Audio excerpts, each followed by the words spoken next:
Speaking about rootkits and LD PRELOAD and things like that, very interesting talk. Alastair is a security consultant at NCC Group, and if you find him on Google, then you win a prize. Alright. Hopefully this will make the lights go down a bit. Yes. Success. So, I am a rootkit wizard. As Doug had said, I'm a security consultant for NCC Group. I'm primarily a C and Perl programmer, but I also dabble in some other more obscure languages like Fortran, because why not? And in my spare time, I research UNIX malware. I get it generally from honeypots, from people who've, friends who've had their servers compromised, or just like trawling to a paste bin for source code sometimes. So, the general state of UNIX malware is pretty poor. There's an awful lot of DDoS.Perl, standard UDP flooding scripts that attach to an IRC, something that's been around since the 90s. Lots of Galan sort of compiled IRC bots that do the exact same, but are just C. In terms of rootkits, generally, the thing I see a lot is SHV4 and SHV5. If you're not familiar with them, they are these rootkits from the early 2000s. They're userland rootkits. And essentially what they do is they replace the entire, sort of cadre of bin tools, so PS, cat, netstat. It also replaces userbin SSHD and bin SSHD. It's pretty obvious stuff when your box is compromised, and suddenly bin PS is a timestamp from 2002, but hey. So, one of the things that I have seen a lot recently, and that I'm seeing more and more, are LD PRELOAD rootkits. So, I'll talk about what they are in a minute. So, just again, more UNIX malware. So again, Chitin is old. Chitin is from the 90s, early 2000s. It's been around forever.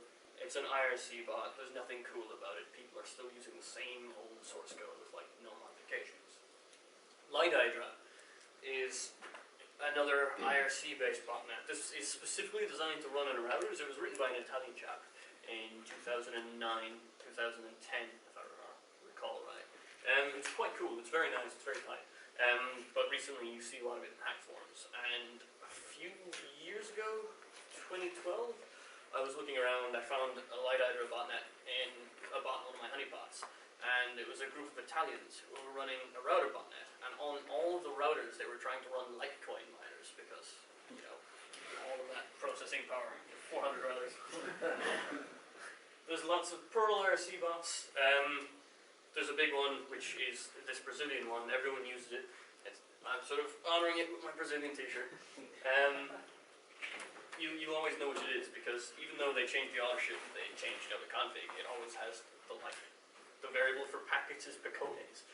It's pretty obvious. And then you've got SHV4 and 5, userland kits that just alter the userland, swap things out. It's boring. So, LD PRELOAD.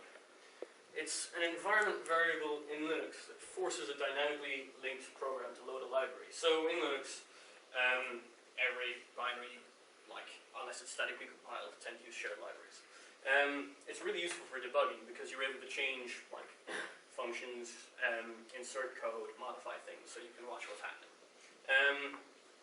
And it's got other uses, other legitimate uses, because you can also you can use it to hook functions and Tor socks, which is a wrapper that comes with Tor to tunnel TCP traffic. Tor socks uses LD PRELOAD to force everything to go through Tor. So it loads the library that it's preloading in a privileged position in the chain of libraries. It loads it as the very first library. And that means that you can redefine functions. You can change what they do because you are the sort of most privileged position in the chain. You can hook standard C library functions like write to, say, instead of writing DUS, it could write lolcats. All these things you can do pretty cool stuff with because you're in the privileged position. If it was just an environment variable, it would be really cool, but it's more than just an environment variable because on Linux, there is a file that lets you globally force every single userland binary to load this library. It's etc. ld.so.preload. And I'm sure somewhere in some mailing list from like the 1980s, 1990s, someone has a really, really legitimate reason for including this feature that I said. But if anyone can find it, please tell me, because the only purpose I've seen it being used for is evil malware. There are limitations to LD PRELOADED though. Set UID binaries cannot be preloaded except in a number of situations. So when something is in etc ld.so.preload, when the preloaded library itself is set UID, or when it's in libs or lib64. So there's not really any limitation, especially if you've got root.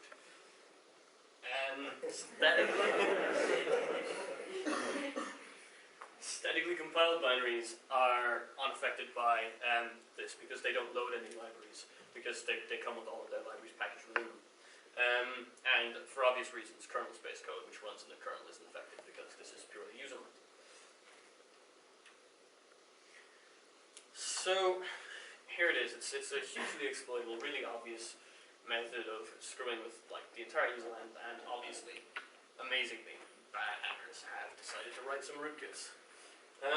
They are almost entirely for Linux. There's some proof of concept code out there for Solaris.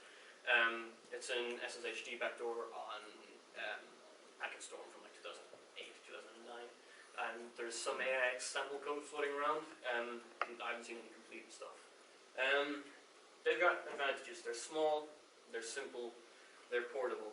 You can compile it, it'll run pretty much anything with libc in the same location.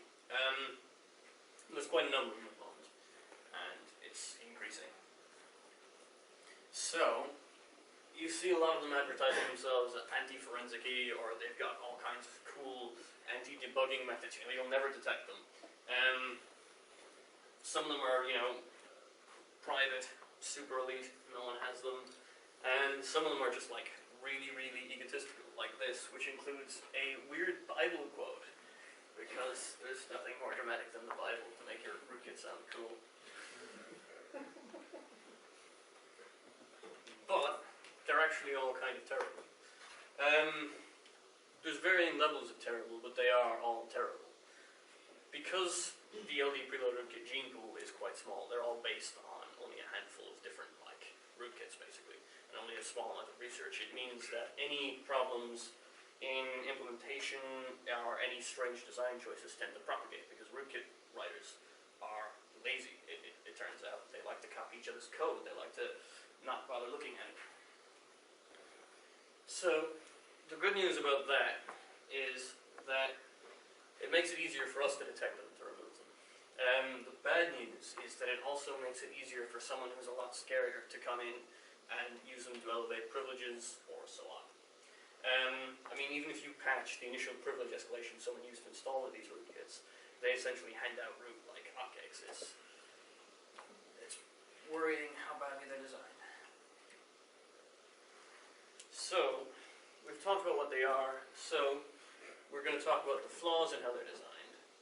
We're going to talk about how their bad design leads you to be able to remove them or to use them for privilege escalation. And one thing that I'm not going to be discussing, because it would be a bad idea, is the idea of compromising them remotely. Because that would be bad. So I've written some code which was released a few months ago.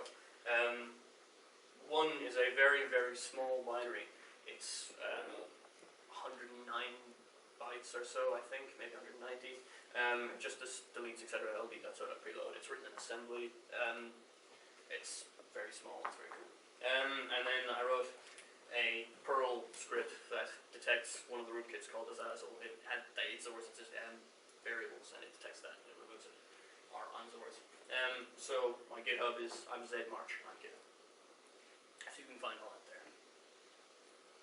So the family tree of userland rootkits is kind of fairly basic. So in 2009, it's the earliest sample of any rootkit I can find, is one called ld.so. There's only one reference to it. It's some guy's blog from 2009 talking about how he got compromised by this, how much of a pain it was to remove. And no one else, apparently, has ever been infected by it. So, I don't know how widespread it was. If anyone has ever actually seen it or heard about it, please tell me. And then it was pretty quiet from then on until 2011, when a rootkit called Jinx was released by a group called Black Hat Academy. Their site was Black Hat Library. It was an open source LD PRELOAD rootkit. It was fairly simple. It hid some files, it had a reverse shell, it was kind of cool. In 2012 they released an updated version called Jinx v2, which is sort of the de facto father of most of the other rootkits that have come from. 2011, a private rootkit was released privately to like Black Hat Academy people and their close friends called Galan. It's very, very similar to Jinx. There's a few differences which we'll cover later, but it's ultimately quite similar. In 2011 there was also lib__MDMA, which is being actively developed.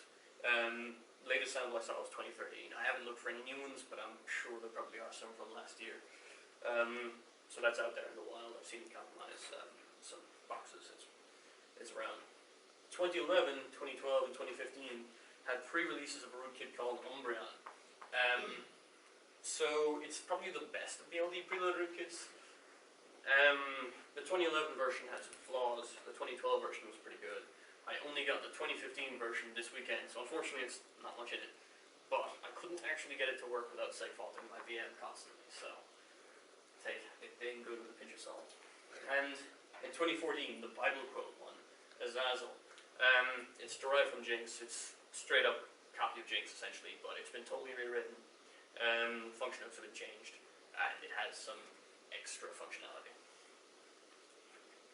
And that is what inspired this talk, because everyone was talking about how great it was and how it, avoided all these forensics, but no one had actually tried to use it ever, apparently, because it's really awful. So, there's some common functionality across rootkits. So obviously there's a backdoor. You want access to gain, or you want to gain access remotely again. You want to be able to get in if the hole gets patched. You want to have a backdoor.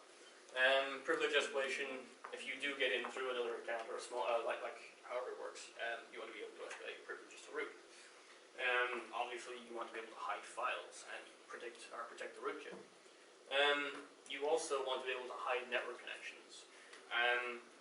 The way LD PRELOAD rootkits usually do this is by preventing you from reading things in propnet TCP. There are other ways of doing that from the userland, but that's how they do it most of the time. There is other common functionality. So in terms of the backdoors, one of the most common methods is an accept hook backdoor. So how that works is it hooks the accept function, which handles connections. And if you're coming from a range of ports, say the rootkit is in the config file, it has 1337, 1339. If you're coming from 1337, then that's your source port you connect. It will basically allow you to interact with that port as if it's a backdoor. So you can you're actively backdooring existing connections, so things like SSHD and so on. Generally, you occasionally see hashed passwords for the backdoor, the accept one. Not always, but sometimes. And another piece of functionality you see in these are PAM hooks, which I'll talk about in a brief moment. Here we are. So PAM is pluggable authentication modules in Linux. Basically, it's a set of authentication functions and tools that allow you to authenticate things like SSH and so on. A bunch of userland rootkits use these functions to give you sort of a backdoor account on the SSH or whatever. The reason they do this is because you only need to hook about 3 or 4 PAM functions. I mean, there's like PAM underscore authenticate and a few others, but it's very, very simple. You don't need a lot of code. You can backdoor SSH without backdooring and doing PAM, but it's horrible. The one thing that's bad about them doing this though is they usually need to, because PAM doesn't come with like every Linux distribution out of the box. If you suddenly find you've got PAM all over your box, then it's probably been backdoored by some guy who's trying to like install it to gain access to your SSH. So we should talk about the more specific rootkits. So LD Linux v.so. Like I said, it's only really mentioned in one blog. I only have one sample. It doesn't give me a whole lot to talk about. That's the first. This is the first kit I could find. Again, 2009. It's got a lot of functionality. For something that was made, 6 years ago, it's got some really cool stuff that was discovered later independently. So it's got PAM authentication hooking. It does it in a different manner, but it's got it, and that's quite cool. All of the passwords in it are hashed, which you don't see until like 2012. It's really, really early. So I played with the idea that it might be related to Jinx somehow, or maybe the author went on later on and wrote Jinx. But in the end I discarded that idea because it's just got so much functionality. And Jinx really doesn't. So, speaking of Jinx, so I mean if this is the grandfather, or if LD Linux V is the grandfather, this is sort of the father. This is like the main ancestor of everything. So there's two versions. They've both been publicly released. Their code is on GitHub under the user choke point, I think it is. So the way they differ is backdoor mechanisms. Jinx version 1 used a reverse shell triggered by port knocking. Jinx version 2 uses an accept hook, which uses existing listening services. They hook a relatively small range of functions, just the absolute bare minimum to be able to hide files from things like ls, cat, and so on. The way it allows the malware writer, malware user to interact with the operating system itself when he wants to see files how they are is it has its own second library called reality.so, which essentially uses the original C calls. It's kind of a messy way because it LD preloads that itself as well. But yeah, we've got Galan as well. So Gillen is a private variant of Jinx. It has an accept backdoor, but the accept backdoor is crazy. It has its own client that you need to generate a config file for with a Python script, and it's completely overkill. It uses like some crazy AES and two-fish crypto to like hide the traffic. The password is for the backdoor is hashed, obviously because it's super paranoid.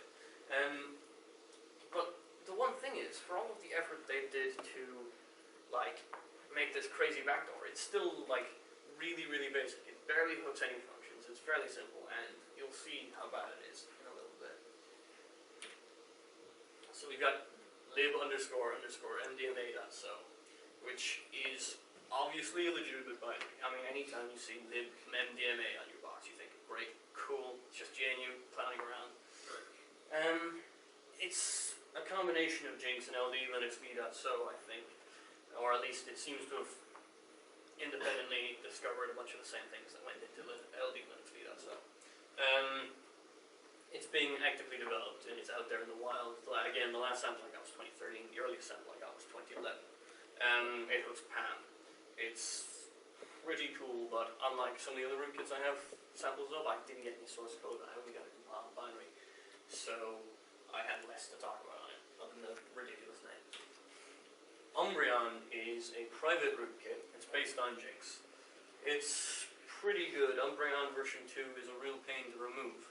Umbreon version 1 is also a bit problematic, but not as bad. Umbreon version 3, which was released this year, which I got this weekend, I haven't actually managed to get it to work without site-faulting everything. So, we'll see. It's on sale in a few sort of underground forums, There's the occasional guy in hack forum selling it for like $100 a pop, or whatever.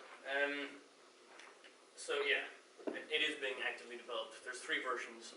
Version 1 isn't being actively developed. Version 2 is apparently getting fixes.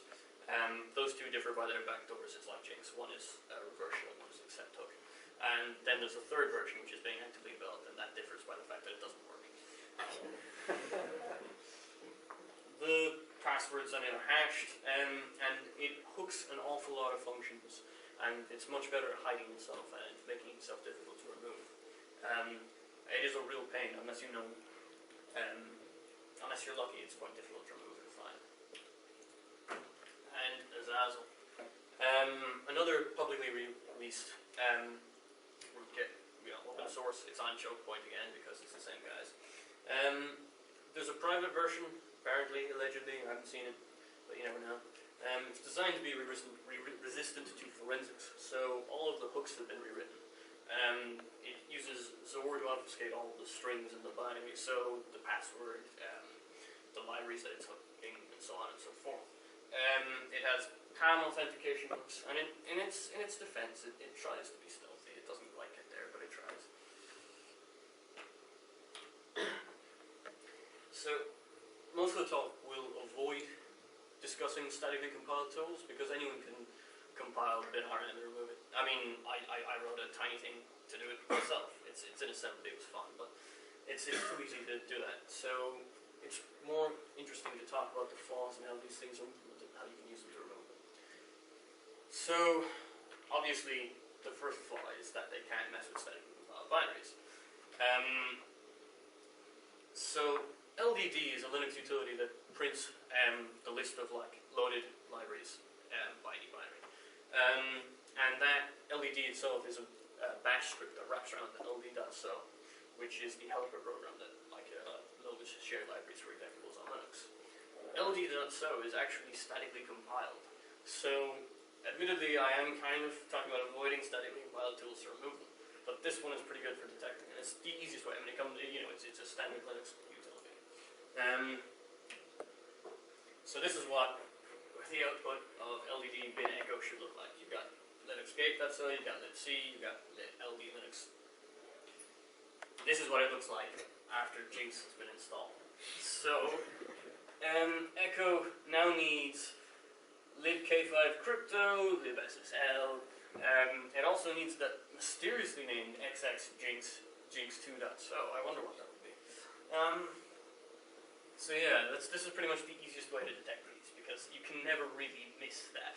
If everything is now using like libssl, there's still something going on. So yeah, I mean, this is one of the fatal flaws of these userland rootkits on LD PRELOAD. There's no real way to get around it except for doing something really, really disgusting, like hooking the execv function, which is how programs are sort of like launched in Linux, and killing it. And this thing will always tell you where the rootkit is. So once you know where it lives, you're on your way to getting rid of it. Some of the rootkits do break LDD. Umbreon does do an execv hook, and you get a bizarre error. But if you start getting bizarre errors on LDD, you know something's up. And since there's also ld linux .so.2 and ld 2.18.so, or whatever you want to call them, you can also use those, because a lot of the time they don't break those. Or you can just like copy them into a different name on them. There's not really any way they can stop that easily.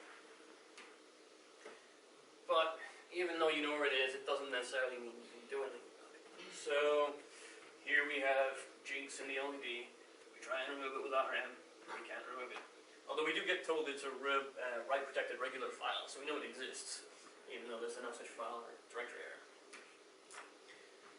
So it hides itself in xx Jinx by hooking things like open, hooking things like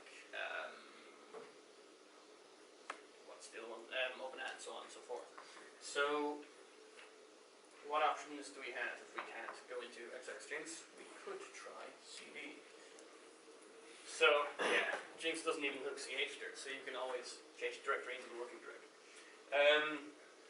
You still can't open it with file or whatever, but you at least know you're in the directory, you at least know it exists. So cd works, but file and anything using open don't. So we know that the rootkit exists, we know where it is, and we know that it's Jinx because it says Jinx too. So we can use reality.so. So we can actually preload reality.so and like see the operating system as it is. There's no authentication in this, there's no password, it's just like live in there. You can load it and be like, oh cool, everything's normal again. So slide? I don't think so. So, oh yes, so Jinx hooks open as well, by the way, but not open64, that's going to be important in a bit. Once you're in the directory, if what you're calling doesn't use the absolute path of the directory, the xx Jinx won't be included in the function call. so you don't need to worry about calling that thing. So certain programs won't ever be rootkitted or affected by the Jinx function hooks. As well as that, once we have realized that, so we are immune to all that. We see the operating system as it is, so we can just remove it. But that's boring, so let's do the bonus round.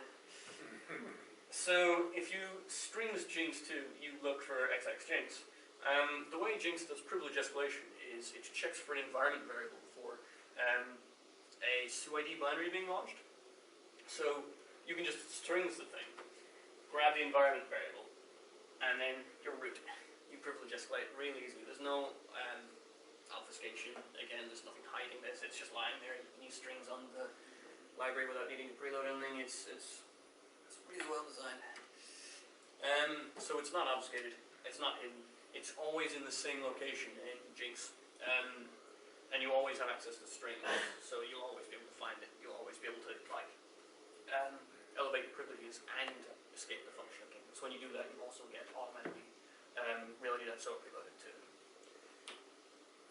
So if the guy deploying the rootkit is really smart, you might have a problem. So you could change, for example, we've been working on the sort of idea that they're going to put Jinx in a folder, and they're going to change the name of the folder to be the hidden string. What if they change the name of the Jinx library itself to be the hidden string, so nothing will open it? Well, because we talked briefly about open, but not open64 being hooked, you can do this. You can soup to root, you know it's there, you can echo into etc. ld.so.preload, and it's gone. Because, yeah, it uses open64 instead of open. So, that's pretty bad. You can just overwrite the file with echo and stop it preloaded. It's nicely designed. So yeah, and nearly every single rootkit that's based on Jinx, except for Umbreon, fails at hooking open64. I don't know why. They've just copied the same code for everything and haven't bothered changing it. I mean, let's take Gillen, right? They must have spent days on this crazy encrypted backdoor, at least. Like, maybe even months of work, and you can just do like echo, and it's gone. So yeah, they're all of these userland rootkits are based on Jinx, so that's why you have that. It means that removing them is trivial almost all of the time. It's not as fun as privilege escalating, but it's effective, it's easy to do. And it strikes me as weird that they have the i686 original open and not open64, but hey. So, if it does ever get fixed, here is a tiny base64 encoded binary that just removes it. 170 characters. Done. So, other rootkits. So, again, Galan, as I just said, it's got the exact same vulnerabilities. It's got the exact same problems. It changes the password for the accept backdoor. Jinx doesn't hash it. Gillen does. It uses SHA-256 or SHA-1, which is fair. And it's got its crazy client like encryption traffic stuff, but that's about it. It's still really easy to detect, really easy to remove. It doesn't include any extra hooks. It's bad. There's no point talking about it. It's Jinx, but just really pretentious. LDcritical and lib_MDMA, they do bring PAM function hooking, so they can always get in via SSH, which is quite cool. They don't use reality.so to unhook. I'm trying to think of how they unhook off the top of my head, because it's been a while since I looked at them, but I think they use GID or UID checks to see through the right user, and they unhook your functions based on that. Open, they only hook open, no open64. LDcritical doesn't, the original one doesn't have that environment variable for privilege escalation, so you don't really have that option, sadly. lib_MDMA has like fancy HBAC and all kinds of stuff for the backdoor. Kind of like Galan, but not over the top. And it uses another library called lib_MDMA crypt.so, which is another subtle name. There's no hashed passwords. Their environment variables are unobfuscated, so again, it's pretty easy to remove them. Umbreon unhooks functions based on your GID. So if you are root and your group ID in Linux is 1337, for example, you'll be able to see the operating system as it normally is. If not, you won't.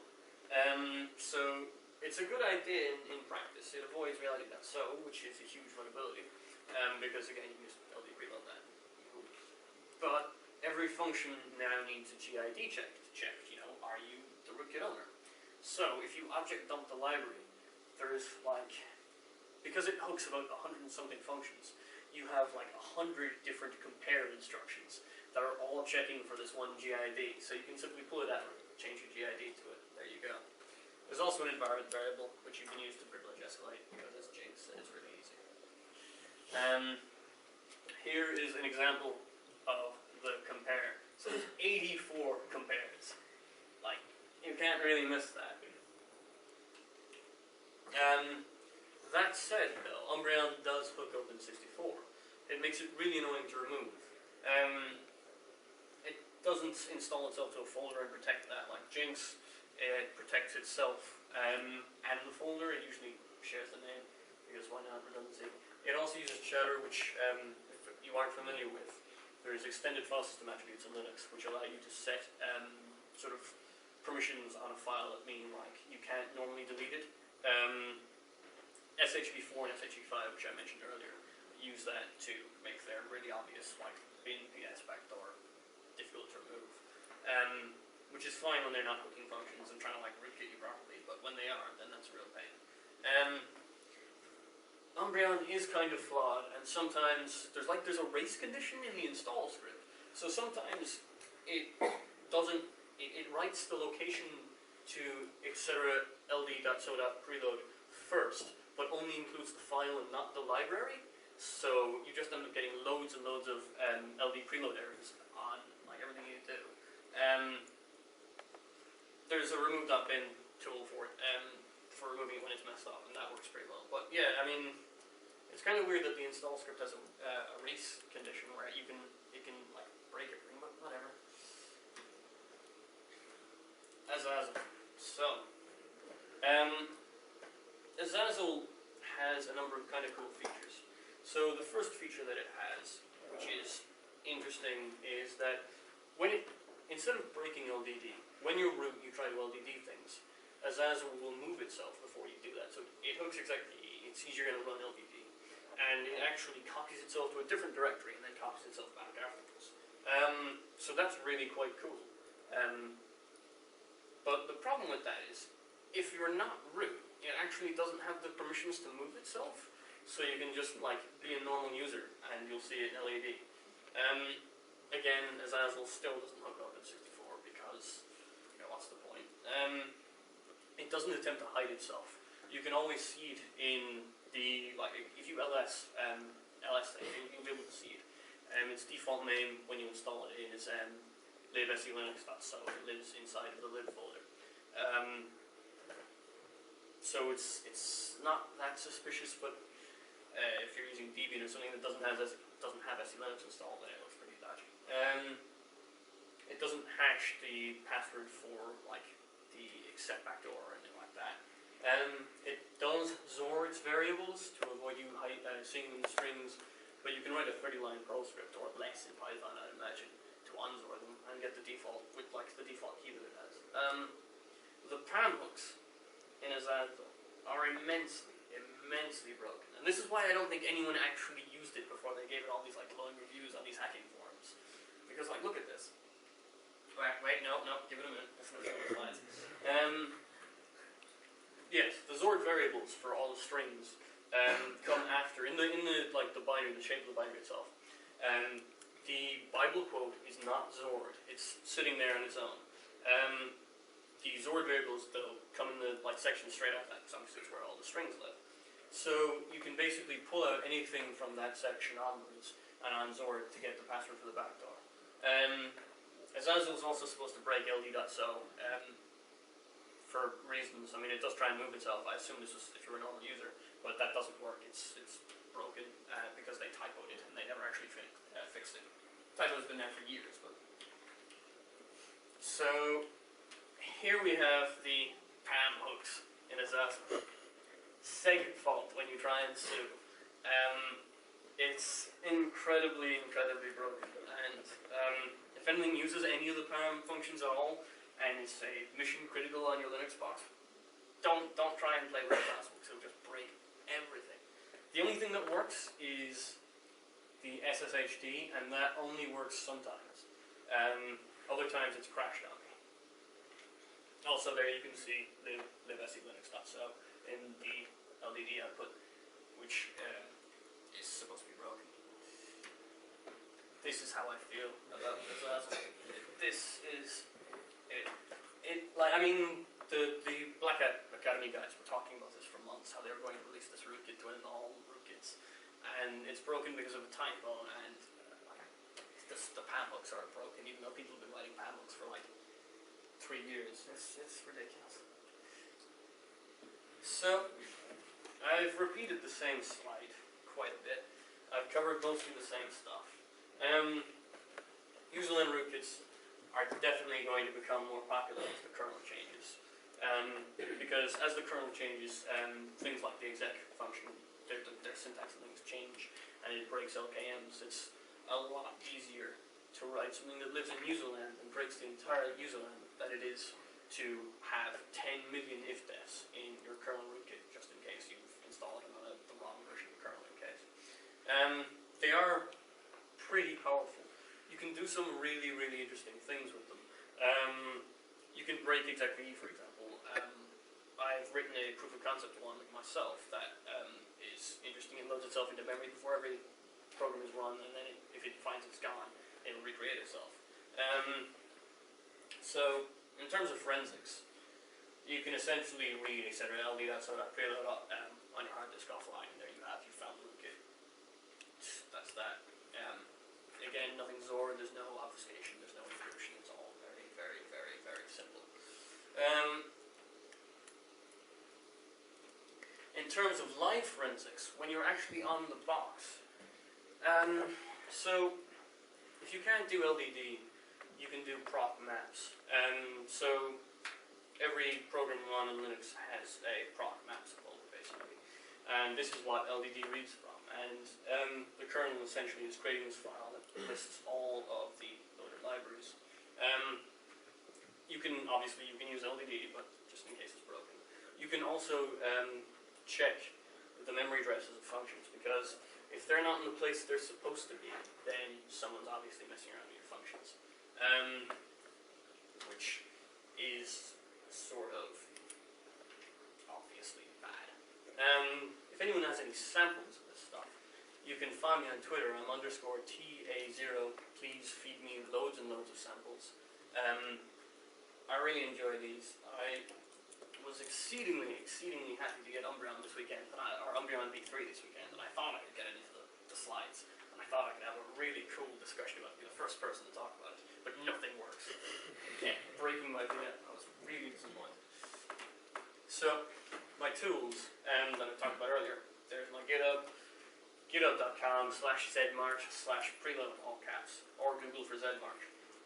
For remove.s, if you want to assemble it, just use NASM.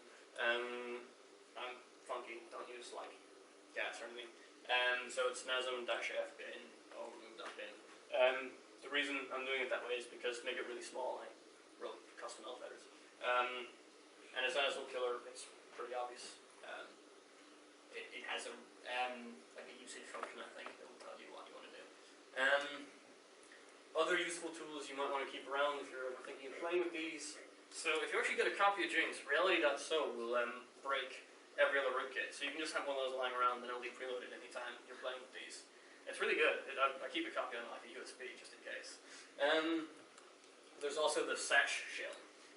It's a small statically compiled shell. It's usually used for like recovering from a horrible operating system crash because everything's built in. Or it's alternatively, sometimes you'll find it's used on like routers and things. But it's got all these built-in utils. It's really good. Umbreon V3 actually attempted to break Sash, or break you executing Sash. And since it doesn't work, you don't need to worry about that. So, questions. Anyone have any questions? Go for it. From the point of view of a sysadmin rather than a pen tester, Yep. if I'm compiling my own userland, I just like not pay any attention to what's in LD preload.so. If it's not actually used Why is it still there? Like, you know. I have no idea. Again, this probably comes back to some like mailing list conversation in the 90s where Stalin and Linus were like, let's include this. This seems like a good idea, and then they've never removed it. But I mean, in all honesty, if you're a sysadmin, you could pretty much just create the file itself, shatter it so no one can ever write to it, and then go about it, because you will never ever need to use this. I've never once seen a legitimate use of etc. So that's pretty much. Go for it. I have two questions. Okay. Firstly, if you want to use reality.so, does setting the LD preload environment variable, does that override what's in etc. LD? Yes, it does. Cool. Second question is, my understanding is that, or I've heard that running LDD can be unsafe because you can execute arbitrary code. I might be wrong, it's just something I heard. Have you seen anyone take advantage of that? So, say you're using LD as an unprivileged user, trying to check if something's dangerous, and maybe you accidentally sudo it, and suddenly it's got an entry point that it wouldn't have had otherwise. So not as far as I'm aware, I've not heard that. I mean, it depends. If you're using sudo, if they've got access to like your machine anyway, and like LDD is a bash script that lives in user bin. It doesn't have any real options for executing code that I've seen. I mean, I guess if someone has compromised your user, they want to change your .bash rc to like do that to a different so say you're running a backdoor like LDDS scripted temp that also like gives them a shell or something, then yeah, it might be bad. But I've never seen it be like offer any options for code injection or anything. I mean, again, all it does is print out a list of environment variables. So yeah, I don't think it's a security issue, but I will have a look at that. I've never seen anyone mess with that or exploit that in a while. Yeah, thank you, cheers. No problem. Having used Linux since the late 90s, LD PRELOAD used to be used extensively for X functionality. Zorg. So X11, R6, I used to have to force rebuild in the library caches for that. That was a long time ago. Wow. Certainly when I was at university some years ago, there was discussion of LD Preloader rootkits then. It's a long time ago, so I couldn't dig through my mailbox to go find out what was discussed.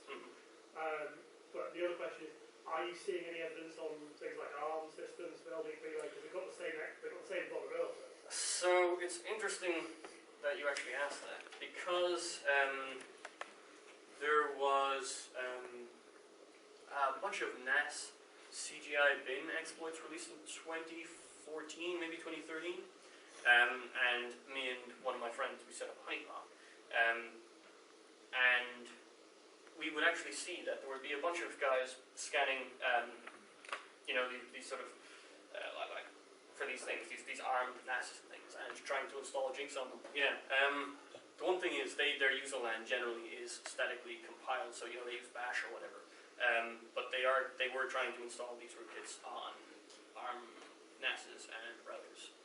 But I mean, I don't know. But one thing I've discussed with some colleagues in work is the idea of using it on Android, for example, or even iOS potentially. I have a sample of ARM, not an LD preload rootkit, but one which renamed itself every couple of seconds. Oh wow. So I'll spot you after. I've got a sample. I've got a disk image of a compromised ARM system. That would be fantastic. Thank you. Also, it's kind of funny to think that etc.ld.so.preload is X. X is just such a nightmare for security. You used to have to load for KDE 3 or something. You had to put it in there as well. And I was looking for other ways of disabling things like GR security and SE Linux. Yes, SE Linux will stop it. The one problem you'll have with that is if you root already, you can just disable SE Linux and no one will really notice unless they're paying attention. GRSec will also do it to do that. No, because you can set enforce to permissive and it should stop it, which you don't need to review before, unfortunately. GRSec does break it a lot better, but